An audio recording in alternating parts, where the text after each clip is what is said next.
Il n'y a plus qu'à déguster, vous voyez. Moi j'y mets les doigts parce que je peux pas faire autrement.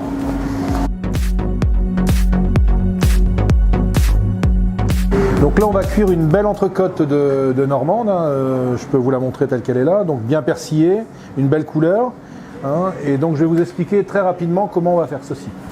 Alors je vais juste mettre au départ un peu d'huile dans ma poêle pour juste graisser ma poêle, hein. Donc c'est juste pour pas que... Voilà. Donc là j'attends qu'elle soit bien chaude pour pouvoir marquer ma viande. Juste avant la cuisson, légèrement assaisonner ma viande. Donc une poêle chaude mais pas trop chaude, il ne faut pas que la viande soit brûlée. Donc on marque la viande mais on ne vient pas la brûler, hein. Donc pour ça, on retourne. On va y aller vraiment tout doucement, progressivement pour voilà, colorer la viande correctement. Et l'idée c'est aussi que le gras puisse fondre tranquillement. Alors ce que je n'ai pas précisé au démarrage, c'est que votre viande, plus elle sera dehors du réfrigérateur, mieux ce sera. C'est-à-dire une demi-heure, une heure hors du réfrigérateur. Ça permet de pouvoir cuire une viande saignante tout en ayant une chaleur à l'intérieur de la viande. Donc là, on est juste en train de marquer, hein, pour le moment. Et on attrape une belle couleur, une belle croûte sympathique. Donc voilà. Donc là, c'est là que le cholestérol va intervenir. On va y venir mettre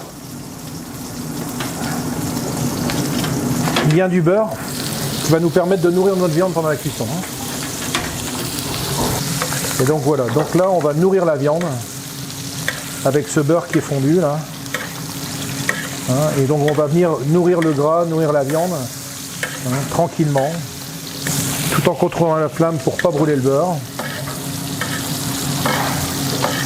On va lui faire un demi-tour gentiment.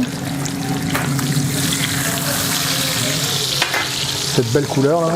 Et là on va nourrir la viande, voilà, on nourrit.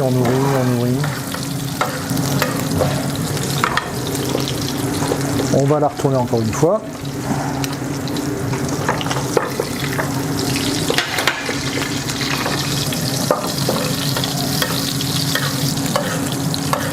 Voilà, et un dernier aller-retour. Je pense qu'on sera bien au niveau de la cuisson. Comme ça je pose. Voilà, je pose ma viande tranquillement. Et je vais venir couvrir ma viande très peu de temps finalement, mais juste, l'idée c'est que vous faites cuire votre viande, vous voyez, et vous venez la couvrir un peu avec de l'aluminium. Comme ça, votre viande prend le temps de reposer un petit peu. Pendant ce temps-là, vous préparez vos pommes de terre, vous préparez vos garnitures, hein, et votre viande repose tranquillement. Donc ça permet d'avoir que le sang repose, la viande repose. On va lui faire pendant qu'elle repose comme cela.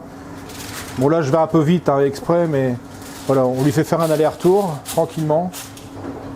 Ouais, voilà, on est un peu bleu, mais bon, vous voyez, c'est une belle cuisson bleue, hein, donc c'est quand même relativement sympa. Hein, alors le fait de la reposer, vous voyez, on va éviter d'avoir ce côté rouge au milieu. Ça va être voilà, un peu plus rosé comme ça, comme ici, voilà. Hein, donc voilà. Ensuite. Et voilà, c'est du bon gras, hein. Vous voyez le gras, il est cuit par le fait de nourrir la viande. Hein. Voilà. Il n'y a plus qu'à déguster, vous voyez.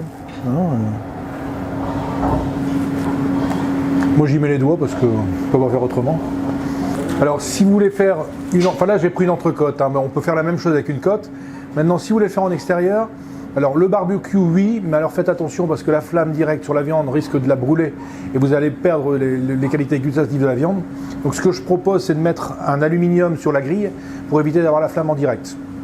De bien maîtriser aussi votre chaleur, c'est-à-dire qu'il ne faut pas non plus que le barbecue soit brûlant parce que vous allez là encore une fois marquer trop la viande. Par contre sinon, si vous avez la chance d'avoir une plancha, idéalement c'est ce qu'il y a de mieux en extérieur.